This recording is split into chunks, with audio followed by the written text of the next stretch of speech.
दोस्तों आज की जो कहानी है ये उत्तर प्रदेश के एक प्रेमी जोड़ी की कहानी है।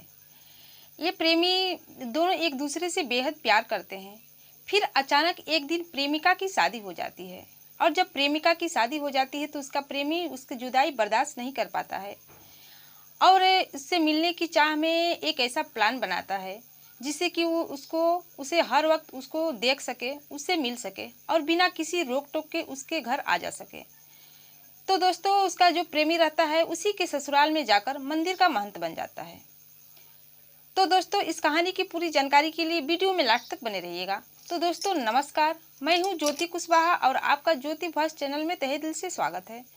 दोस्तों वीडियो में आगे बढ़ने से पहले आपसे रिक्वेस्ट है कि अगर आप मेरे चैनल पर नए हैं तो वीडियो को लाइक कर दीजिएगा, शेयर कर दीजिएगा और चैनल को सब्सक्राइब जरूर कर दीजिएगा ताकि हमारा हौसला बढ़ता रहे।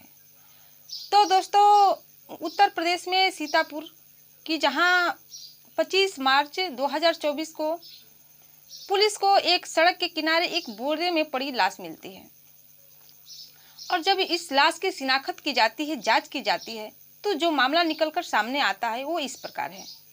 दोस्तों ये कहानी शुरू होती है उत्तर प्रदेश के हरदोई से।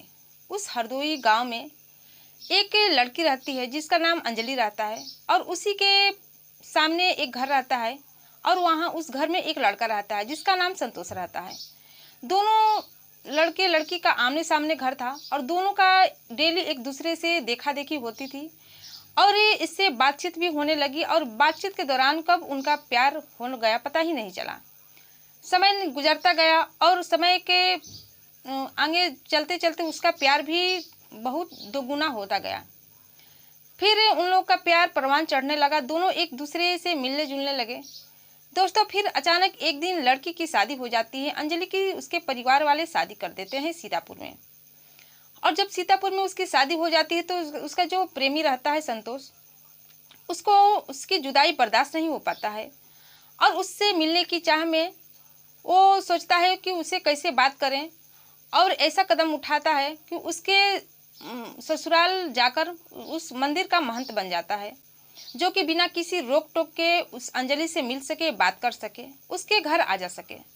वह उसके ससुराल सीतापुर पहुंच जाता है और वहां जाकर एक मंदिर के पास खड़ा हो जाता है और जब मंदिर के पास खड़ा होता है तो मंदिर में एक साधु को देखकर उसके दिमाग में एक आइडिया आता है कि क्यों न मैं इस मंदिर का महंत बन जाऊं जिससे अपनी प्रेमिका अंजलि से हमेशा मिलता रहूंगा। इसके बाद वो अपने घर चला आता है और अपना हुलिया बदलकर उस गांव में सीतापुर में चला जाता है और वहां जाकर मंदिर का महंत बन जाता है। दोस्तों जब महंत बन जाता है तो गांव के जितने भी लोग उस पर विश्वास करने लगते हैं, वो सबका विश्वास भरोसा जीत लेता है। इसके बाद जो अंजलि रहती है वो भी मंदिर जाती थी, उससे भी मुलाकात करने लगता है, दोनों मिलने लगते हैं और जो अंजलि का पति रहता है वो भी मंदिर जाता था तो जो वो संतोष रहता है उससे दोस्ती कर लेता है उसके पति से और दोस्ती कर लेता है। इसके बाद अंजलि के घर आने जाने लगता है बिना किसी रोक टोक के, उसके घर आने जाने लगता है। ऐसे ही 10-12 साल दोस्तों गुजर जाते हैं और ये दोनों मिलते रहते हैं अंजलि और संतोष। फिर एक दिन अचानक अंजलि का पति का देहांत हो जाता है, मृत्यु हो जाती है और इधर अंजलि के बच्चे भी बड़े हो जाते हैं, 2 बेटे रहते हैं और 1 बेटी।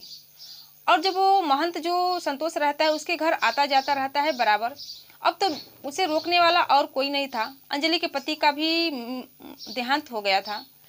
फिर जो उसके लड़के रहते हैं वो उस पर आवाज़ उठाने लगते हैं, रोक टोक करने लगते हैं। अपनी माँ से कहते थे कि माँ हमेशा ये महंत मेरे घर क्यों आते हैं। फिर उसके लड़के के जो दोस्त रहते हैं उससे बात बात में करने लगते हैं कि महंत तुम्हारे घर ही क्यों आता है, किसी और के घर क्यों नहीं जाता। दोस्तों आप लोग को तो पता होगा आजकल के बच्चे जो लड़के रहते हैं बात बात में कुछ ऐसी बातें कर देते हैं जो कि बुरा लगता है। ऐसे ही उसके दोस्त कुछ ऐसी बातें कर देते थे जो कि उसके लड़के को बुरा लगने लगता था। फिर वो उसको आवाज़ उठाने लगते हैं, अपनी माँ से कहने लगते हैं कि मेरे घर क्यों आ रहा है। उन लोगों को थोड़ा भी अच्छा नहीं लगता है।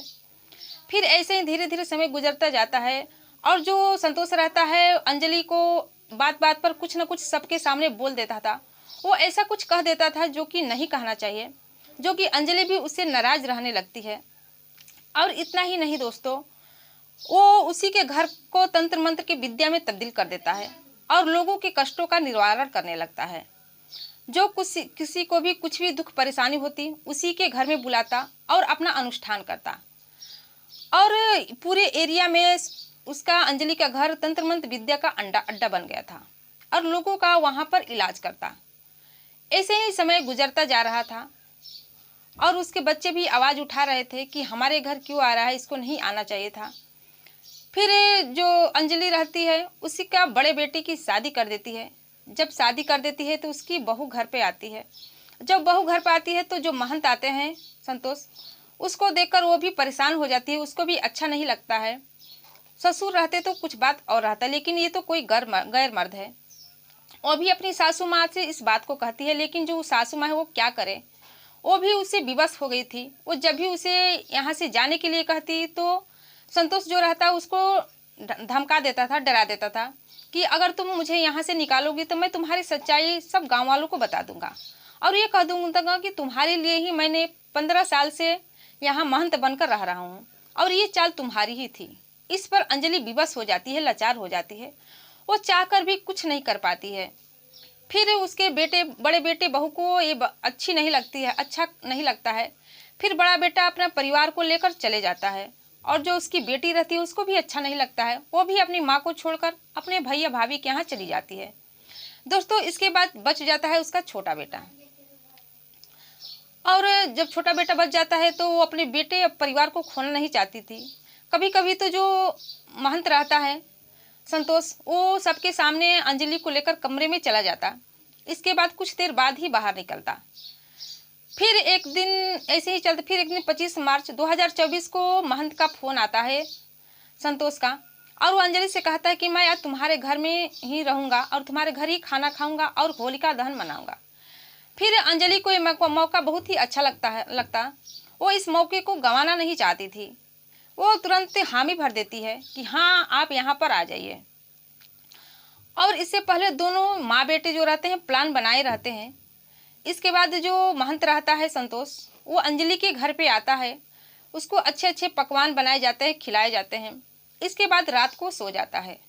दोस्तों, जब रात को सो जाता है तो जो अंजलि रहती है उसको किसी धारीदार हथियार से हत्या कर देती है। इसके बाद उसका जो बेटा रहता है, गांव के जो सड़क रहते हैं, बाहर सड़क, वहां से 100 मीटर की दूरी पर एक बोरे में लाश को भरकर फेंक देते हैं। और जब लाश को भरकर फेंक देते हैं, इसके बाद जब सुबह होती है तो पुलिस को इस लाश मिलती है। तो लाश की जो मामला, हत्या का मामला सामने निकल कर आता है वो यही है। तो दोस्तों, जो आखिर जो महंत अपनी प्रेमिका के लिए इतने सारे लोगों के आस्था के साथ खिलवाड़ किया था, मजाक किया था, उसका अंत आ जाता है और वो मारा जाता है। तो दोस्तों, आपको इस घटना से क्या राय है कमेंट सेक्शन में ज़रूर बताइएगा और कमेंट करके ये बताइएगा कि आखिरकार गलती किसकी थी। वो अंजलि की थी जो कि अपनी प्रेमी का साथ दी, कि संतोष का था जो कि महंत बनकर अपनी प्रेमिका के लिए उस गांव में 14 साल तक रहा, कि उसके पति के थी जो कि उसका पति उसको बराबर अपने घर पर ला रहा था। एक दो दिन कोई आता तो चलता, लेकिन वो हमेशा अपने घर पर उसको ला रहा था, कि उसके बेटे की गलती थी।